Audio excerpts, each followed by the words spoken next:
Hi friend, ఈ వీడియోలో మనం 18 స్టాక్ సిరీస్లో 3 and 4 రెండు స్టాక్స్ గురించి ఒకే వీడియోలో మాట్లాడుకుందాం. ఫస్ట్ స్టాక్ గురించి మనం ప్రమోటర్ హోల్డింగ్ గురించి మాట్లాడుకుంటే ఈ కంపెనీలో ప్రమోటర్ హోల్డింగ్ అనేది 51.77% గా ఉంది. ఎఫ్ఐఎస్ హోల్డింగ్ అనేది మెల్లమెల్లగా ఇంక్రీజ్ అవుతా ఉంది. దాంతోపాటుగా డిఏఎస్ హోల్డింగ్ అనేది 30.44% గా ఉంది. పబ్లిక్ హోల్డింగ్ అనేది 9% గా. ఈ కంపెనీలో ప్రమోటర్ హోల్డింగ్ అనేది ఫ్యూజన్ ఫార్మా ఇండస్ట్రీ లిమిటెడ్ అనే కంపెనీ ప్రమోటర్స్ గా వ్యవహరిస్తున్నారు. ఈ ఫ్యూజన్ ఫార్మా ఇండస్ట్రీస్ లిమిటెడ్ అనేది ఒక చైనా కంపెనీ, ఇది మీరు గుర్తించండి. ఈ కంపెనీ యొక్క రిజర్వ్స్ అనేది 10,341 కోట్లుగా ఉన్నాయి అండ్ బారోయింగ్స్ అనేది 284 కోట్లుగా ఉన్నాయి. మార్కెట్ క్యాపిటలైజేషన్ అనేది 48,000 కోట్లుగా ఉంది. పిఈ రేషియో అనేది 41.9 అండ్ 42గా ఉంది. ROCE అనేది 15% గా ఉంది. ROE అనేది 10% గా ఉంది. ప్రమోటర్స్ తన యొక్క షేర్స్ ని ప్లెడ్జ్ లో పెట్టలేదు. ఈ కంపెనీలో మెయిన్ థింగ్ ఏంటంటే ఈ కంపెనీ ఎక్స్పోర్ట్ నుంచే అధిక రెవెన్యూ వస్తూ ఉంటది.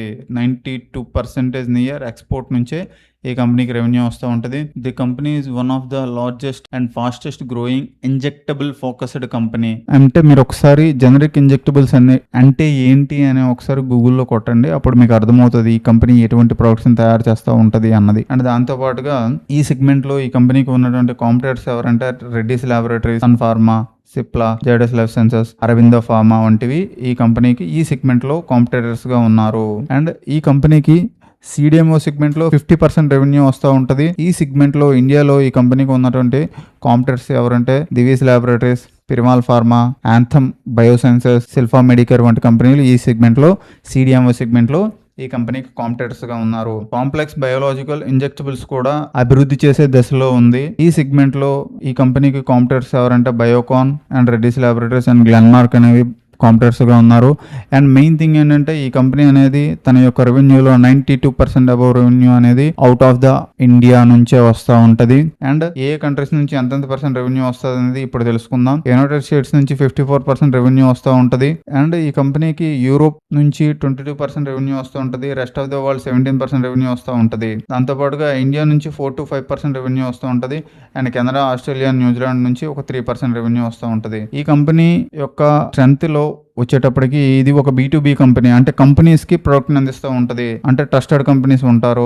50% జనరిక్ ఇంజెక్టబుల్స్ నుంచి రెవెన్యూ వస్తూ ఉంటది. 50% CDMO సెగ్మెంట్ నుంచి రెవెన్యూ వస్తూ ఉంటది ఈ కంపెనీకి. అండ్ నెగిటివ్ థింగ్ ఏంటంటే ఈ కంపెనీ యొక్క 54% రెవెన్యూ అనేది US నుంచి వస్తుంది కాబట్టి డ్రగ్ కౌన్సిల్ అయినటువంటి US FDA ఆడిట్స్ కి వస్తూ ఉంటది. ఈ కంపెనీకి ఆడిట్స్ కి వచ్చేటప్పుడు రెగ్యులేషన్ కంప్లైన్సెస్ వచ్చేటప్పుడు ఈ కంపెనీ కొంచెం నెగిటివ్ గా యాక్ట్ చేస్తూ ఉంటది. ప్లస్ ఎలానో మనకు తెలిసిందే ట్రంప్ తాత ఉన్నంత వరకు టారిఫ్స్ అనే ఫియర్ ఉంటుంది కాబట్టి దీన్ని కూడా మీరు కన్సిడర్ చేయండి. ఇంకా స్ట్రెంగ్స్ అండ్ వీక్నెసెస్ అనేవి చాలా ఉన్నాయి. ఇలా చెప్పుకుంటూ పోతే ఫండమెంటల్స్ అనేవి చాలా ఉంటాయి. వీడియో చాలా పెద్దదైపోతుంది కదా. ఏ స్టాక్ లో అయినా సరే డీప్ ఫండమెంటల్ లో వెళ్ళేటప్పుడు చాలా ఎక్కువ ఉంటుంది ఫండమెంటల్ అనాలిసిస్ అనేది. దాన్ని ఒకసారి మీరు ఏవైనా మీకు తెలిసిన స్కానర్స్ లో కానీ కొన్ని ప్లాట్ఫామ్స్ ఉన్నాయి కదా, ఫండమెంటల్స్ ఒకసారి చూడండి. లేకపోతే గూగుల్లో కానీ లేకపోతే అన్నిటికంటే బాగా క్లౌడ్లో ఒకసారి ఈ కంపెనీ యొక్క టోటల్ ఫండమెంటల్ అనాలిసిస్ అడిగినట్లయితే ఆటోమేటిక్ ఇచ్చేస్తుంది. ఒకసారి మీరు అక్కడ చెక్ చేయండి. దాంతోపాటుగా ఈ కంపెనీ యొక్క టెక్నికల్ అనాలిసిస్, ఈ కంపెనీ అనేది 2020లో లిస్ట్ అయింది. మంచి మూవ్ చూపించి ఇక్కడ నుంచి ఈ కంపెనీ ఇంచుమించుగా 78% ఫాల్ అయింది. ఇంత కన్సోలిడేషన్ జరిగి ఇప్పుడు బ్రేక్అవుట్ ఇచ్చింది. ఆల్రెడీ బ్రేక్అవుట్ ఇచ్చింది. ఈ కంపెనీ గురించి ఆల్రెడీ మనం స్వింగ్ మూమెంటమ్ స్టాక్స్ చెప్పేటప్పుడు ఈ కంపెనీ గురించి ఆల్రెడీ చెప్పున్నాను. అండ్ ఇప్పుడు ఈ కంపెనీ అనేది తన యొక్క హైకి వెళ్ళటం కోసం ఈ యొక్క హైని ఈ మధ్యలో రెసిస్టెన్స్ గా వర్క్ అవుతాయి. తన యొక్క హైకి వెళ్ళటం కోసం ఇక్కడ నుంచి 50% మూవ్ చూపించే అవకాశం ఉంటది. యాజ్ ఫర్ టెక్నికల్ అనాలిసిస్ ఈ కంపెనీ అనేది ఆల్రెడీ తన యొక్క లో నుంచి 300% నియర్ అప్ మూవ్ ఆల్రెడీ చూపించింది. ఈ కంపెనీలో నేను ఎటువంటి బై అండ్ సెల్ రికమెండేషన్ ఇవ్వలేదు, ఎడ్యుకేషన్ ఓరియంటేషన్ ఇచ్చాను. ఈ కంపెనీ చేయడానికి కారణం ఏంటంటే already CDMO stocks, Laurus labs కానీ చాలా అప్ మూవ్ చూపించాయి ఆల్రెడీ. అండ్ దాంతో పాటుగా ఈ కంపెనీ అనేది రెవెన్యూ డైవర్సిఫైడ్ గా ఉంది, అందుకనే ఈ కంపెనీని చూస్ చేశాను. అండ్ నెక్స్ట్ స్టాక్ ఏంటంటే వోకాట్ ఫార్మా. ఈ కంపెనీలో పబ్లిక్ హోల్డింగ్ అనేది 34% గా ఉంది. అండ్ డిఎస్ హోల్డింగ్ అనేది 9.24% గా ఉంది. ఎఫ్ఐఎస్ హోల్డింగ్ అనేది 7.23% గా ఉంది. ప్రమోటర్ హోల్డింగ్ అనేది 49% గా ఉంది. ఒకసారి పబ్లిక్ హోల్డింగ్ లోకి వెళ్ళి చూసినట్లయితే రేఖా జుంజున్వాలా గారు కూడా ఈ కంపెనీలో ఇన్వెస్ట్మెంట్ లో ఉన్నారు. ఇది ఒక టర్న్ అరౌండ్ స్టాక్. ఆల్రెడీ ఇంతకు ముందు ఒకసారి ఈ స్టాక్ గురించి మనం చెప్పుకున్నాం. ఈ కంపెనీ గురించి ఇంతకు ముందు ప్రీవియస్ 2 months బ్యాక్ ఒక న్యూస్ వచ్చింది. జెనిచ్ డ్రగ్ ఫార్ములా అనేది క్రియేట్ చేసింది, ఇది ముండి బ్యాక్టీరియాస్ ని చంపుతుంది అని ఒక న్యూస్ వచ్చింది. ఈ యొక్క డ్రగ్ కి 90,000 కోట్ల మార్కెట్ షేర్ అనేది అండ్ యుఎస్ లో ఈ ఏరియాలో ఉంది అని ఆల్రెడీ పెద్ద న్యూస్ వచ్చింది. న్యూస్ రావటం వల్ల ఈ కంపెనీ అనేది 150% అప్ మూవ్ చూపించింది కూడా. ప్రీవియస్ సేల్స్ లో మార్జిన్స్ కూడా పెరుగుతున్నాయి. మార్జిన్స్ చాలా తక్కువగా ఉండే నెగిటివ్ రిజల్ట్స్ నుంచి పాజిటివ్ రిజల్ట్స్ కి మెల్లగా మారింది.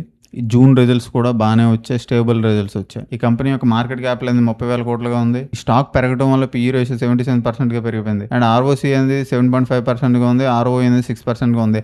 అంటే మనం ఇప్పుడు చాలా సార్లు మాట్లాడుకుంటాం ఏంటంటే ROC 18% ఉన్నవి చూడాలి అంటే అవి చాలా కష్టం. 18% ఉన్నవి దొరకటం కష్టం. ఎప్పుడే ఫాల్స్ లో అండ్ ఏవైనా సరే క్రైసిస్ లో అటువంటి ఆపర్చునిటీస్ వస్తాయి. కానీ కొన్ని స్టాక్స్ ఉన్నాయి 18% ROCE లో ట్రేడ్ అవుతూ లోవర్ లెవెల్స్ ఉన్న స్టాక్స్ చాలా ఉన్నాయి. కానీ ఈ స్టాక్స్ ఏవైతే ఉన్నాయో మనం 5 years లాంగ్ టర్మ్ థింకింగ్ తో చెప్పుకుంటున్న స్టాక్స్ ఇవి. ప్రమోటర్ ప్లెడ్జింగ్ అనేది 14% ఉన్నారబ్బా. ఇది నాకు ఇక్కడ పెద్ద కన్సర్న్ గా కనిపిస్తా ఉంది. అంటే 49% వీళ్ళ హోల్డింగ్ ఉంటే ఇందులో ఈ కంపెనీలో ప్రమోటర్ హోల్డింగ్ అనేది 42% ఉన్నట్టుగానే మనం కన్సిడర్ చేసుకోవాలి. ఇది చాలా risk company, very very risky company. Technically ఈ కంపెనీ అనేది మల్టీ ఇయర్స్ లెవెల్ ని బ్రేక్అవుట్ చేసింది కాబట్టి దీని మోస్ట్లీ ఈ కంపెనీని సెలెక్ట్ చేయడానికి కారణం టెక్నికల్ ఓరియంటేషన్. ఈ కంపెనీ కాదు ఏ కంపెనీ అయినా సరే నేను ఫండమెంటల్స్ అనేది తక్కువ చూస్తాను, టెక్నికల్స్ అనేవి ఎక్కువ చూస్తాను. ఈ కంపెనీ వన్స్ నేను చెప్పాను లిస్ట్ లో ఉంది కానీ చెప్తున్నా కదా 5 years తర్వాత ఎక్కడ ఉంటుంది అని మాట్లాడుకుందాం. రెవెన్యూ మోడల్ గురించి మాట్లాడుకుంటే ఈ కంపెనీ అనేది బయోఫార్మాస్యూటికల్స్ బయోసిమిలర్స్ లో 35 to 40% రెవెన్యూ వస్తూ ఉంటది. ఇందులో సెగ్మెంట్ వివరణలో వచ్చేటప్పటికి ఇన్సులిన్, యాంటీబాడీస్ మరియు గ్లోబల్ బయోలాజికల్ రంగాల్లో రీసెర్చ్ అండ్ మ్యానుఫ్యాక్చరింగ్ చేస్తూ ఉంటది. ఈ కంపెనీకి ఇండియాలో ఉన్న కాంపిటేటర్స్ ఎవరంటే Biocon and doctor Reddy's laboratories and Sun pharma ఈ సెగ్మెంట్ లో కాంపిటేటర్స్ గా ఉన్నారు. And formulation and generic segments లో 45 to 50% రెవెన్యూ వస్తూ ఉంటది. And anti infectives, pain management, dermatology, respiratory related therapeutic drugs అనేది ఈ సెగ్మెంట్ లో మ్యానుఫ్యాక్చర్ చేస్తూ ఉంటది. ఈ సెగ్మెంట్ లో Cipla, Alkem laboratories, mankind pharma, దాంతో పాటుగా టోరెంట్ ఫార్మా అనేది కాంపిటేటర్స్ గా ఉన్నారు. అండ్ 10 to 15% రెవెన్యూ అనేది కాంట్రాక్ట్ మ్యానుఫ్యాక్చరింగ్ అంటే CDMO సెగ్మెంట్ నుంచి కూడా ఈ కంపెనీకి రెవెన్యూ వస్తూ ఉంటది. UK ఇతర గ్లోబల్ మార్కెట్స్ లో ఈ యొక్క థర్డ్ పార్టీ డ్రగ్స్ అనేది మ్యానుఫ్యాక్చర్ చేస్తూ ఉంటది. ఇండియాలో ఆల్రెడీ చెప్పుకున్న ఈ కంపెనీకి ఈ సెగ్మెంట్ లో పెరుమాల్ ఫార్మా, సింజిన్ ఇంటర్నేషనల్ లాంటి కంపెనీలు అనేవి కాంపిటేటర్ గా ఉన్నారు. అదేవిధంగా ఈ కంపెనీకి ఏ కంట్రీస్ నుంచి ఎంతెంత రెవెన్యూ వస్తుంది అన్న దాని గురించి మాట్లాడుకుంటే UK యునైటెడ్ కింగ్డమ్ నుంచి 45 to 50% రెవెన్యూ వస్తూ ఉంటది. దాంతో పాటుగా ఇండియాలో 25 to 30% రెవెన్యూ వస్తూ ఉంటది. యునైటెడ్ స్టేట్స్ నుంచి 10 to 15% రెవెన్యూ వస్తూ ఉంటది. And rest of the world అనేది 10% రెవెన్యూ వస్తూ ఉంటది. ఈ కంపెనీ యొక్క వీక్నెసెస్ గురించి మాట్లాడుకుంటే చెప్పాము కదా ఆల్రెడీ మాట్లాడుకుందాం. ఈ కంపెనీ అనేది హై డెట్ లో ఉంది. టర్న్ అరౌండ్ కంపెనీ ఆల్రెడీ మనం చెప్పుకున్నాం. ఇది సెలెక్ట్ చేసుకోవడానికి కారణమే టర్న్ అరౌండ్ కంపెనీ ప్లస్ అన్ని ఫార్మా కంపెనీస్ కూడా USFDA ఒక కన్సర్న్ అనేది ఉంటుంది, రెగ్యులేటరీ బాడీ అవటం వల్ల. ఈ కంపెనీలో కొత్త డ్రగ్స్ ట్రయల్స్ చేసేటప్పుడు ఖర్చు ఎక్కువ అవుతుంది. ఆ డ్రగ్స్ ఒకవేళ ఫెయిల్ అయితే మాత్రం డబ్బులు అనేవి పోతాయి. ప్లస్ ఆల్రెడీ డెట్ లో ఉన్న కంపెనీ అంటే మనం ఈ యొక్క పాయింట్స్ ని కూడా కన్సిడర్ చేయాలి. నేను చెప్పిన కంపెనీలో ఈ కంపెనీ ఒకటే వెరీ రిస్కీ కంపెనీ, ఇది మీరు గుర్తుంచుకోండి. ఫ్యూచర్ ఓరియంటేషన్ లో చూస్తున్నా కాబట్టి ఈ యొక్క డ్రగ్ ఫార్మేషన్ ఆఫ్టర్ ఈ ఫార్ములేషన్ వలన ఈ కంపెనీకి రెవెన్యూ పెరిగే అవకాశం ఉంటది కాబట్టి అందుకనే ఈ కంపెనీ నేను చూస్ చేశాను. అండ్ టెక్నికల్ ఆల్సో నాకు మల్టీ ఇయర్ బ్రేక్అవుట్ అయ్యేటప్పుడు మార్కెట్ లో పెద్ద మూమెంటమే వచ్చే అవకాశం ఉండొచ్చు. ఈ యొక్క బ్రేక్అవుట్ ని కన్సిడర్ చేస్తే వన్స్ ఈ లెవెల్ ని కనుక మార్కెట్ అనేది బ్రేక్ డౌన్ చేసింది అనుకో, లోవర్ లెవెల్ ని ఈ లెవెల్ ని బ్రేక్ డౌన్ చేస్తే డౌన్ మూవ్ రావచ్చు ఆర్ కన్సల్టేషన్ లో ఉండిపోవచ్చు. మన టైం ఓరియంటేషన్ అనేది చాలా పెద్దది. 5 years అంటున్నాం కదా మనం, 3 to 5 years అనుకున్నాం కాబట్టి అందుకనే ఈ స్టాక్ ని యాడ్ చేశాను. I'm not SEBI certified RA. And దాంతో పాటుగా ఈ కంపెనీస్ లో నేను బై అండ్ సెల్ రికమెండేషన్ ఇవ్వట్లేదు. ఈ స్టాక్స్ గురించి మీకు తెలిస్తే మీకు మంచి వాల్యూ ప్రొవైడ్ చేయడం కోసం నేను చేస్తున్న ప్రయత్నం మాత్రమే.